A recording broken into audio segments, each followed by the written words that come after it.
Hello. It's time for me to make a confession. After our readings this week, I'm not exactly a big fan of the Puritans. Yes, I do admire them in some ways. I admire their passion.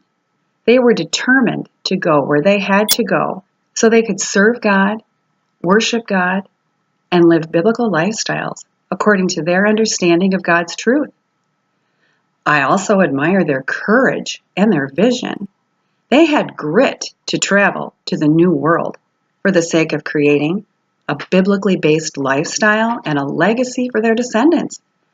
They saw the kind of godly society they wanted to create and they gave it a try. Kudos to them. As an English teacher, I also admire their literature. Anne Bradstreet, one of my favorite poets, seems like a kindred spirit. She writes about relatable human experiences like the death of her grandson, the burning of her house, her love for her husband, and her children leaving her nest. In each of her poems, her humanity and trust in God comes through exquisitely. She and other Puritan authors and poets left us a great collection of literature, which I can't ignore. I also admire the Puritans' commitment to evangelism and their desire to bring Christ to the Indians. One remarkable Puritan missionary, John Eliot, made the first attempt to provide God's word to the Indians by translating the Bible into Algonquin. Amazing! I respect the importance they attach to education, understanding its important impact on the future by shaping young minds. And I'm fully supportive of their belief in making religious experience simpler and based on the Bible. I also support their belief in Christian civic duty. When Christians are involved in government, life is just better for everyone. However, I do not admire the way they had an almost incestuous relationship between the government and the church. In our day, we talk about social engineering in referring to the belief it's the job of the government to mold and shape society. Well, weren't the Puritans intent upon molding and shaping society and the people in it? The Puritans were social engineers. They attempted to craft a perfect theocracy. They established a strict code of behavior and possessed a defined set of theological beliefs, and they expected complete conformity. But some of the Puritan colonists had views of their own. The leaders would not even tolerate people who held worldviews that threatened their power. As we know, dissenters like Anne Hutchinson and Roger Williams were actually banished. Perhaps as Christians, we might support the type of society that the Puritans attempted to create. After all, they were trying to bring people back to the Bible. However, is this the proper role of government? I don't think our founding fathers would agree that government should be involved in any kind of social engineering. After all, they were primarily concerned with protecting individual liberty and limiting the central government's power. On a related note, while I appreciate the Puritans' emphasis on the importance of education, and I support many of the biblical features in their educational system, I heartily criticize the interrelationship between schools and government that they emphasized. Many of our sources praise the Puritans as forebears of public education, but that precedent has caused tremendous harm. Government schools have grown increasingly secular through the generations, and now many find that public schools are infused with strong opposition to Christianity. Many Christian parents have found these schools to be toxic for their children and have made the decision to separate as best they can from mainstream educational establishment, educating their children apart from government schools according to the dictates of their conscience. Rejecting government intrusion into their children's upbringing and moral development, homeschooling families in many ways have inherited the philosophies and the motivations of the Puritans in this area.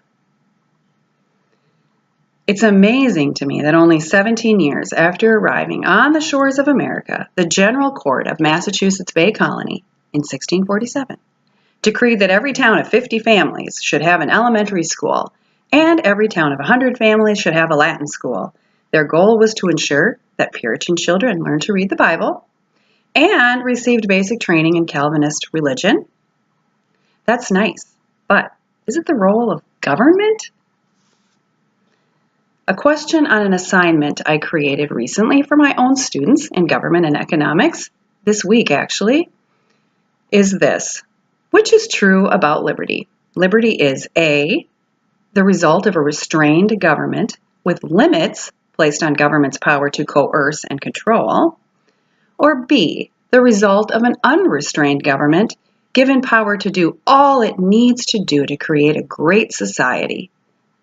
Obviously, we understand that the first is correct, A.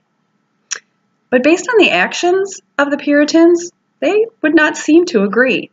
Their government was unrestrained by having control over both civic and spiritual lives of the people. This gave the leaders the power to do whatever they needed to do to make things exactly the way they wanted it, just like the leaders they left back in England. While the Puritans surely seemed to desire freedom of conscience, the concept of limited government seems to have eluded them. The idea of limited government was championed elsewhere. Clyde Wilson, distinguished professor of history at the University of South Carolina, provides what he calls something closer to a real history of the United States. He claims that American freedom was not a legacy of the Puritan fathers, but of Virginians who proclaimed and spread constitutional rights. So the heritage of our Constitution and Bill of Rights, with its protection of natural rights and emphasis on limited government, comes from the Virginians, not the Puritans. Perhaps the Puritans have been given too much credit for having an impact on American principles, and perhaps their contributions have been over-exaggerated. Sometimes we think of colonial Americans as a whole as having Puritan values and norms. However, according to Jack Green, New England was surprisingly an atypical region. Its development was different than other areas and normative for itself alone. It's clear, in other places on the continent, different ideas, philosophies, and ways of life were emerging that would do more to foster an American identity and provide impetus for making America great for the first time. Despite their failure to protect and even understand individual liberty, I do have compassion on the Puritans. After all, the Puritans have been constant victims of misunderstandings. Their popularity has fluctuated dramatically through the years. At times, they were given too much credit for their legacy and influence. But more recently, secular elites have tried to rob their reputation of everything positive, leaving only a negative record behind. The video we saw from PBS was a perfect example of bias against John Winthrop, who was portrayed terribly. This is unfair and untrue. I do not think the Puritans are worthy of as much criticism as they have received.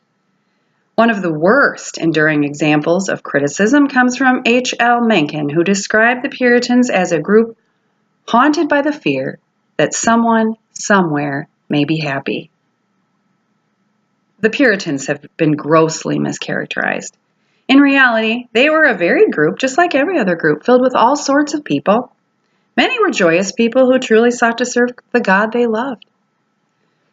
Despite the swirling controversy that surrounds the Puritans, there's one thing we can agree on.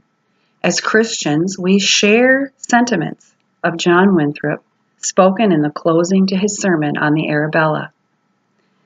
He said, "Therefore, let us choose life, that we and our seed may live, by obeying his voice and cleaving to him, for he is our life and our prosperity."